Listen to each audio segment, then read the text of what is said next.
नमस्कार। सीमा कौशिक की कक्षा में आपका स्वागत है। आज की हिंदी कक्षा में हम पढ़ेंगे कक्षा 12वीं की पुस्तक अभिव्यक्ति और माध्यम से अध्याय कैसे करें कहानी का नाट्य रूपांतरण। इस पुस्तक के कुछ अध्याय आप कक्षा 11वीं में भी पढ़ चुके हैं और जो बाकी अध्याय हैं वो हम कक्षा 12वीं में कर रहे हैं। तो इससे पहले भी मैंने कुछ अध्याय आपको करवाए हैं वीडियो के माध्यम से।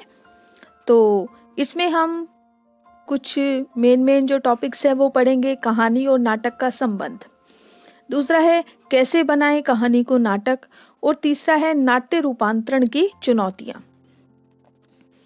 बच्चों, इसको हम करने से पहले ये जानेंगे कि कहानी क्या होती है, नाटक क्या होता है। जब तक हम कहानी और नाटक को नहीं समझेंगे तब तक हम कहानी का नाट्य रूपांतरण कैसे करेंगे। यानी कहानी का नाट्य रूपांतरण क्या होता है, कहानी को नाटक के रूप में प्रस्तुत करना। और नाटक के रूप में प्रस्तुत कैसे होगा, वो मंच पर, स्टेज पर। तो कहानी क्या होती है, कहानी कोई भी जो हम सुन सकते हैं, हम पढ़ते हैं कहानी को, ठीक है, जिसमें कुछ पात्र होते हैं, मनोरंजन होता है इससे हमारा, इसमें कहानी लिखने वाला लेखक होता है, कहीं भी पढ़ सकते हैं हम उसको, ठीक है ना। और इसका जो है शुरुआत है, इसका मध्य है और इसका अंत है, ये सब होता है कहानी के अंतर। लेकिन कहानी नाटक से अलग है। अब नाटक क्या होता है, जिसको मंच पर प्रस्तुत किया जाता है, जिसको हम देख सकते हैं, ठीक है।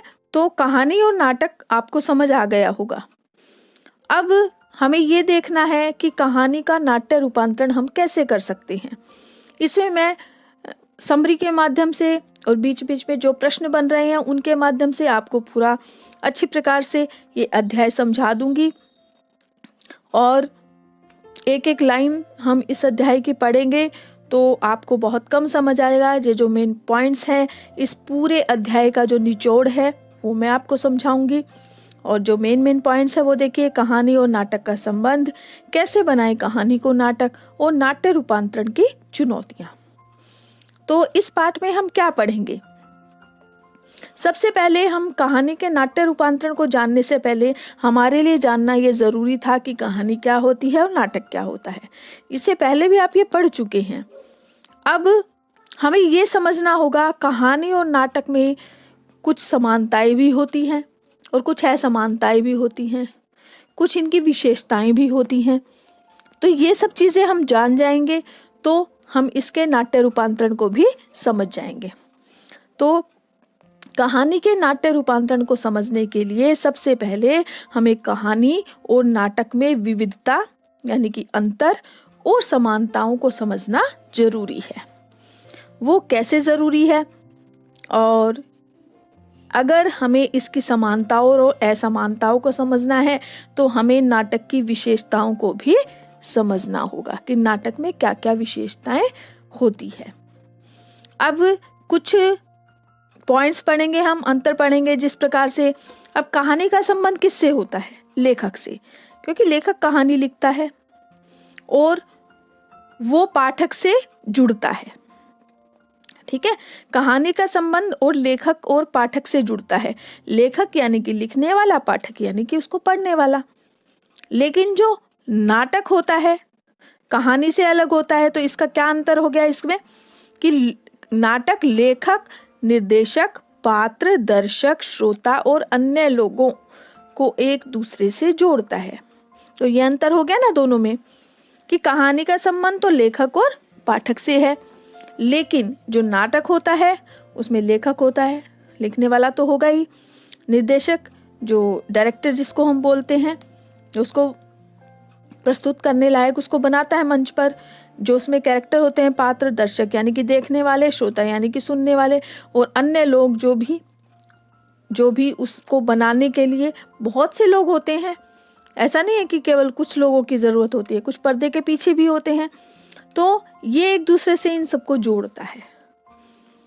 अब क्योंकि जो उस पर स्टेज पर जो भी दृश्य दिखाए जाते हैं उन दृश्यों का स्मृतियों से गहरा संबंध होता है। क्योंकि एक तो होता है कहानी को पढ़ना, एक हम घटित होते हुए किसी घटना को मंच पर देख रहे हैं तो उसका ज़्यादा प्रभाव हमारे ऊपर पड़ता है, लोगों पर गहरा प्रभाव रहता है उसका। इसीलिए बहुत से ऐसे नाटक हैं, ऐसे उपन्यास हैं जिनको मंच पर प्रस्तुत किया गया है और जिनको पर्दे पर दिखाया गया है, छोटे पर्दे पर भी दिखाया गया है, आपने टीवी पर भी देखा होगा। जैसे कि देवदास फिल्म है और इसके अलावा गोदान उपन्यास है प्रेमचंद जी का।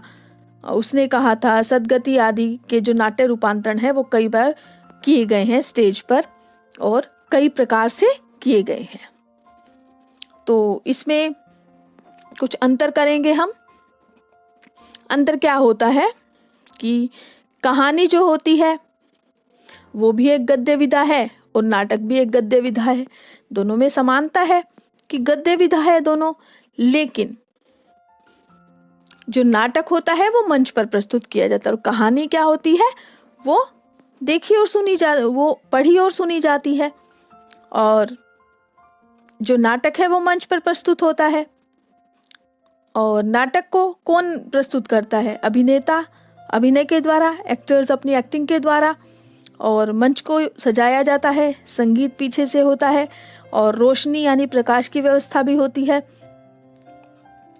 ठीक है। और समानता क्या होती है कि कहानी और नाटक दोनों में ही एक कोई मेन कहानी होगी ही होगी, पात्र भी होंगे, वातावरण यानी परिवेश भी होगा, कहानी का क्रमिक विकास भी होगा, संवाद भी होंगे, द्वंद्व भी होगा, चरम उत्कर्ष भी होगा। इस प्रकार हम क्या देखते हैं कि कहानी की आत्मा में कुछ मूल तत्व एक ही है। कहानी और नाटक में कुछ मूल तत्व एक जैसे हैं, लेकिन कुछ अंतर भी है। क्या क्या है मूल समानताएं? क्या क्या बनी इसमें? दोनों में पात्र होते हैं, कहानी में भी नाटक में भी। दोनों में कहानी होती है, दोनों में परिवेश होता है, दोनों में क्रमिक विकास होता है, दोनों में संवाद होते हैं, दोनों में पात्रों के मध्य द्वंद्व होता है, जैसे खुशी गम कोई भी घटना का कि दोनों का एक उद्देश्य होता है। दोनों में कहानी का एक चरमोत्कर्ष होता है और दोनों का ही केंद्र बिंदु क्या होता है? कथानक। कथानक क्या होता है बच्चों? छोटी कथा, छोटी स्टोरी जिसको हम बोलते हैं, क्योंकि उसी स्टोरी के ऊपर दोनों आधारित हो गए, चाहे वो नाटक हो चाहे वो कहानी हो। तो आपको समानताएं समझ आई होंगी। अब कहानी जो है उसको नाटक में अगर हमें रूपांतरित करना है तो हमें सबसे पहले क्या होगा कि कहानी की जो कथा वस्तु है उसको समय और स्थान के आधार पर विभाजित करना पड़ेगा। कैसे विभाजित करेंगे? यानी कि कहानी में जो बहुत सी ऐसी घटनाएं होती हैं उन घटनाओं को क्या बनाना पड़ेगा? दृश्य। यानी कि दृश्य बनेंगे तभी तो वो हम मंच पर प्रस्तुत कर किए जा सकते हैं। और उसके लिए एक वातावरण बनाना पड़ेगा, उसके लिए हमें एक वातावरण की ज़रूरत होगी, एक एक घटना को जिससे चुनकर निकाला जा सके।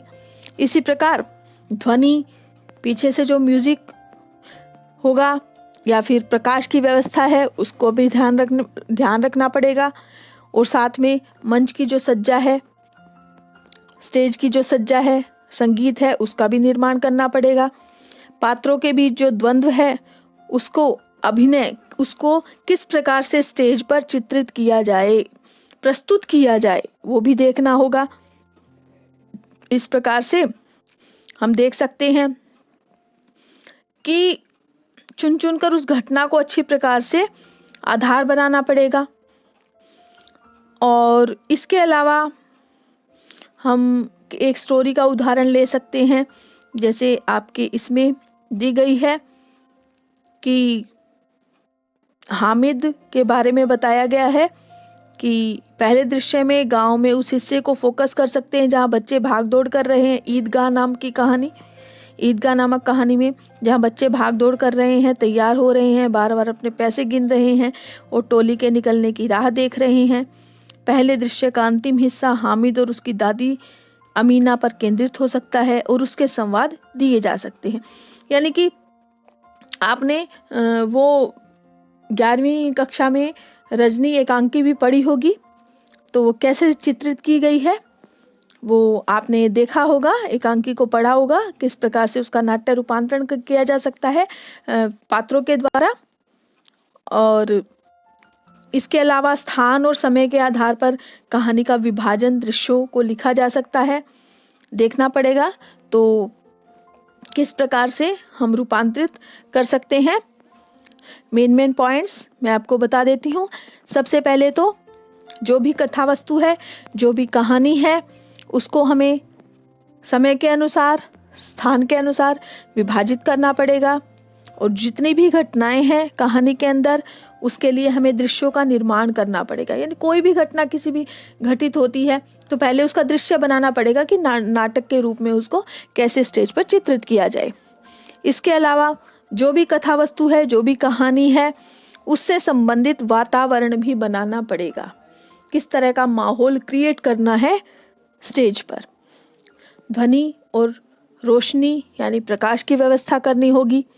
और स्टेज की डेकोरेशन, मंच सज्जा, संगीत, पात्रों का जो द्वंद्व है, उनका जो कोई भी एक्सप्रेशन है, वो क्या सोच रहे हैं, इस तरह से वो अभिनय किस प्रकार से स्टेज पर करेंगे, वो भी उसके अनुसार ही परिवर्तित किया जाता है।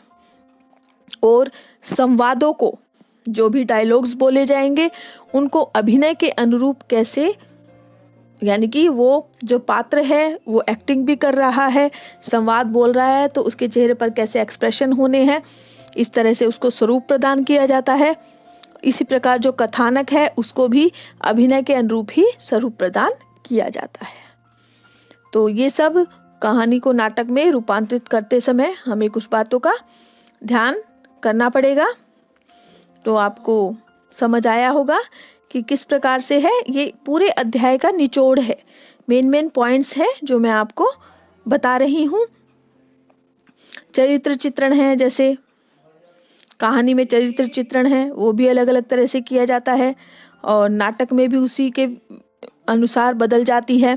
अब कुछ देखेंगे कि हम कुछ इसमें अंतर भी होते हैं कहानी और नाटक के अंदर, कि क्या क्या अंतर होते हैं। अंतर होते हैं कि जो कहानी होती है वो हम उसको पढ़ सकते हैं, सुन सकते हैं, लेकिन जो नाटक होता है उसको मंच पर उसको अभिनय किया जाता है। इसी प्रकार जो कहानी होती है वो गद्य विधा है, कहने को नाटक भी गद्य विधा है, लेकिन नाटक को मंच पर प्रस्तुत किया जाता है। ये अंतर सबसे बड़ा है दोनों में। और कहानियों का संबंध लेखक पाठक से है और नाटक का संबंध किससे है, मैंने आपको बताया ही था, लेखक, निर्देशक, दर्शक, श्रोता।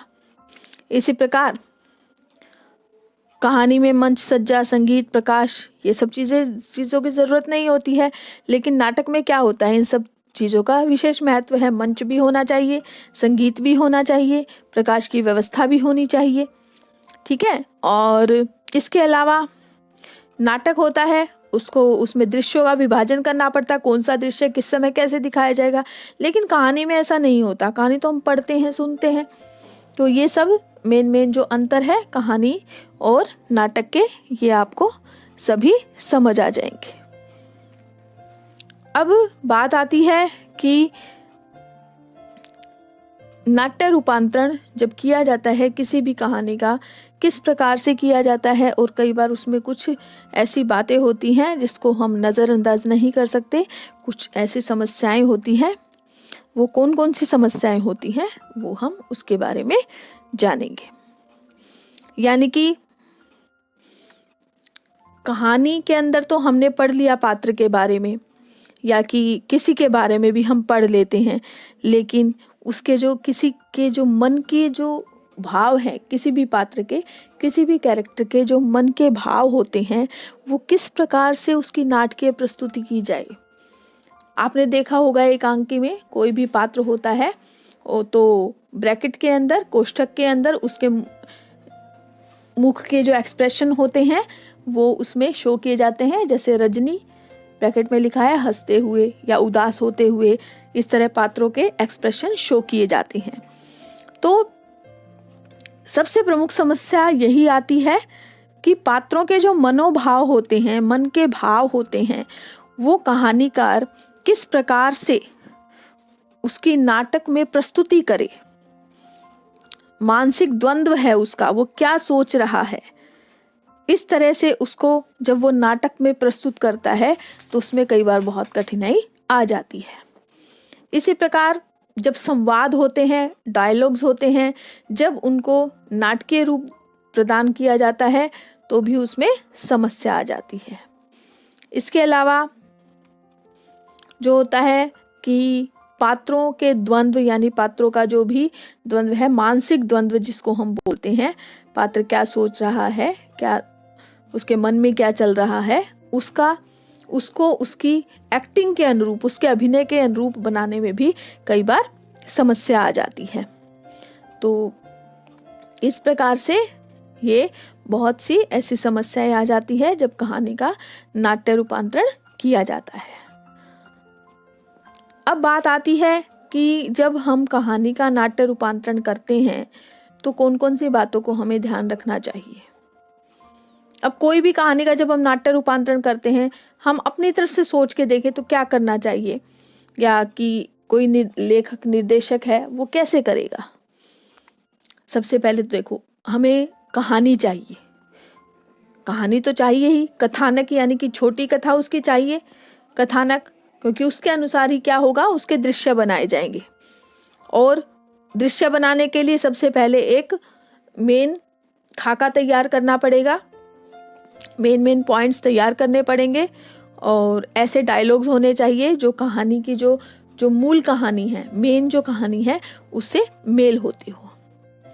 और जो कहानी के जो संवाद हैं उनका नाट्य रूपांतरण करने के लिए, डायलॉग्स बोलने के लिए एक निश्चित स्थान होना चाहिए, निश्चित समय होना चाहिए, और ऐसी भाषा प्रयोग होनी चाहिए नाट्य रूपांतरण करते समय जो प्रभावशाली भी हो, सरल भी हो, सहज भी हो, सबको समझ भी आ जाए।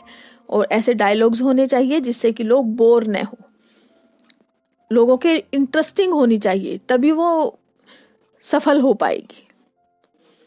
तो आपको समझ आए होंगे कि कहानी नाटक क्या है, कहानी नाटक में क्या समानताएं होती हैं, नाटक की क्या विशेषताएं होती हैं, कहानी और नाटक में क्या अंतर होता है, कहानी और नाट्य रूपांतरण कैसे किया जाता है, किन बातों का हमें ध्यान रखना चाहिए। ये सब चीज़ें हमने जानी, हमने पढ़ी।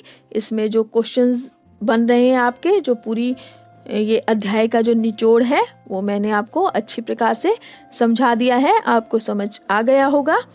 और इसके अंदर कुछ प्रश्न और हैं जो आपके संवाद पाठ से संवाद में दिए गए हैं। सबसे पहला प्रश्न तो है कहानी और नाटक में क्या क्या समानताएं होती हैं। ये मैं आपको समझा चुकी हूँ कहानी और नाटक की समानताओं के बारे में।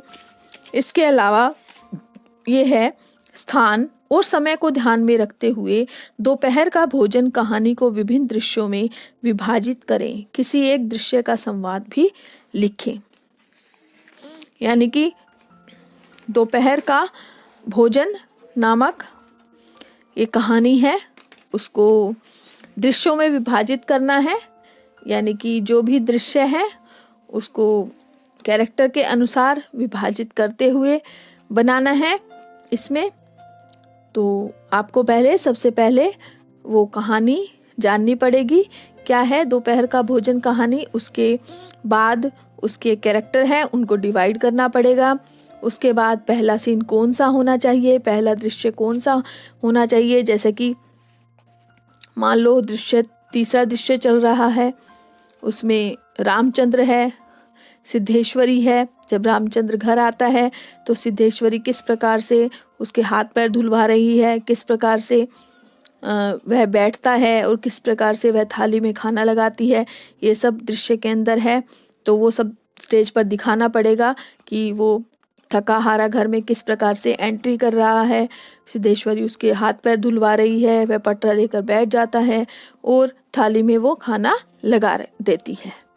फिर सिद्धेश्वरी उसको कहती है, डायलॉग्स के बन जाएंगे कि खाना खाने के लिए कहती है उसको, लेकिन रामचंद्र है वो चुपचाप कुछ भी नहीं बोलता, खाना खा रहा है। सिद्धेश्वरी उसे पंखा चलने लगती है।